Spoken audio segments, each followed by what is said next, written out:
ને મિત્રો રિઝનિંગના સમની અંદર સ્ટાફ સિલેક્શનમાં પૂછાયેલ વેન આકૃતિ કે સ્ત્રી, ટીચર અને ડોક્ટર. એકચ્યુઅલીમાં વુમન, ટીચર અને ડોક્ટર એવું લખેલું, પણ ટીચર જો ગુજરાતીમાં ઉલ્લેખ કરવા જાય છે તો શિક્ષક અથવા શિક્ષિકા એવો અર્થ નીકળે છે. તમે તરત સમજી ગયા શિક્ષક એટલે શું, શિક્ષિકા એટલે શું, પણ ટીચરનો અર્થ બંને આવી ગયા. તો આ સંદર્ભમાં શું કરવાનું હોય? તમને સિમ્પલ વસ્તુ હોય છે મિત્રો. તમારે એવું વિચારવાનું કે કાં કોઈ આખો સમૂહ કોઈ સમૂહની અંદર આવી જતો હશે અને ક્યાં કોઈ દિવસ ના આવતો હોય, તો કોઈ દિવસ ના આવતો હોય તો આપણે છોટું લખશું. જેમ કે હું એમ કહું કે ભારત અને વિશ્વ, તરત જ કહેશું કે અંદર હોય ભારત હોય અને આ વિશ્વ, કારણ કે આખે આખું ભારત વિશ્વમાં સમાઈ ગયું. હું એમ લખું કે ભારત અને રશિયા, તો આ ભારત છે અને આ રશિયા છે, કારણ કે ભારત અલગ છે, રશિયા પણ અલગ છે, તો એવા આવી રીતે આવે. તો આવી કંઈક વાત છે અને આ તમને સમજાઈ જ જશે. જેમ કે હું એમ કહું ભારત, રશિયા અને હવે વિશ્વ, તરત જ કહેશો કે ભારત એ આખે આખું વિશ્વમાં છે, રશિયા પણ આખે આખું વિશ્વમાં છે, તો આખી આકૃતિ આ રીતે આવશે. તો આટલી નાની વાત છે. જેમ કે હું એમ કહું કે રાજકોટ, ગુજરાત અને ભારત અને વિશ્વ, પણ હું એમ કહું રાજકોટ, અમદાવાદ, ગુજરાત અને રાજસ્થાન. જોયું, સમજાણું? રાજકોટ, જામનગર, ગુજરાત અને રાજસ્થાન. તો આવી કંઈક વાત છે અને બસ એ સંદર્ભથી તમને જરૂરથી આવડી જશે.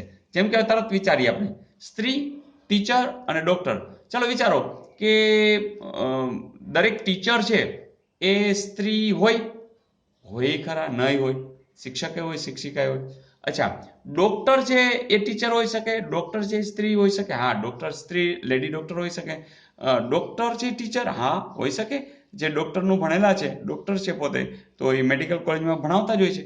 તો સ્ત્રી ડોક્ટર હોઈ શકે, ડોક્ટર ટીચર હોઈ શકે, ટીચર ડોક્ટર, ટીચર સ્ત્રી હોઈ શકે. બધું એક સાથે મિક્સઅપ છે, એટલે કે બધા વિકલ્પો આપણે ખુલ્લા રાખવા પડશે. એટલે કે સ્ત્રી, આ ટીચર, આ ડોક્ટર. કોઈ એવું બને કે બધામાં એવું હોય તો અહીંયા લઈ લેશું, ખાલી માત્ર બે ની અંદર વાત હોય તો આ રીતે કે કોઈ પણ વસ્તુ અહીંયા તમે વિકલ્પ રૂપે લઈ શકો છો. એટલે કે આપણો જવાબ આ આવશે. મિત્રો આ સમજાણું? તો આટલું આ સિમ્પલ હોય છે. ને આ બીજો અરીસામાં પ્રતિબિંબની વાત છે. મિત્રો તમે જાણો છો કે પ્રતિબિંબ જે આ સાઈડ હોય એ અહીંયા તરત પહેલા દેખાશે.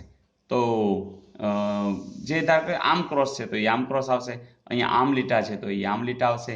આ ત્રિકોણ છે એ સિમેટ્રિક છે એટલે તો એવું જ આવશે, બરાબર. અહીંયા રાઉન્ડ આમ છે તો અહીંયા આમ આવશે, એને આમ કર્યું છે તો આ આમ આવશે, બરાબર. પછી આ સિમેટ્રિક છે એટલે તો એમ જ આવશે. હવે જો આ અરીસાથી આ સાઈડ એટલે પહેલી જે લાઈન છે ને ત્યાં પેલા ક્રોસ છે, તો અરીસાથી પહેલા કોણ આવશે? તો આ જ આવશે. તો એની જે લાઇનિંગ છે એ આ રીતે આવશે. નીચે ત્રિકોણ છે તો એ તો ડાર્ક ત્રિકોણ એવું જ આવશે અને આ જે છે એ અહીંયા આવશે. તો મિત્રો આવી આકૃતિ જેની હશે એ સાચી હશે. તો અરીસાની વાત આ છે.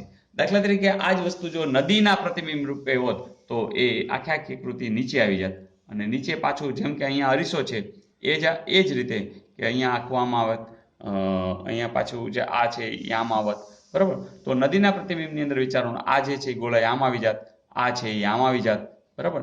તો આ રીતે આખી આખી વાત આવત. અહીંયા જે છે એ આ રીતે આવત, આ છે એ આ બાજુ આવી જાત, આ આમ છે તો આમ, એટલે એક પ્રકારનો અરીસો જ છે પણ આ રીતે આવત. તો આ બંને વસ્તુ શીખવા મળશે. તો અહીંયા જે અરીસો છે આ છે નદી છે, તો નદીના પ્રતિબિંબની અંદર અહીંયા અરીસો છે એવું જાણે મનમાં ધારણ કરી લેવાનું. તો મિત્રો આવું પણ ક્યારેક પૂછાય છે અને આ તો સાવ સિમ્પલ હોય છે. અને આની પ્રેક્ટિસ માટે શું કરવાનું? સિમ્પલ આવી આકૃતિ દોરો, બાજુમાં અરીસો રાખો, ચેક કરો, વારંવાર દોરશો, તમે કોન્ફિડન્સ પણ આવી જશે, મજા પણ આવશે. Okay, all the best.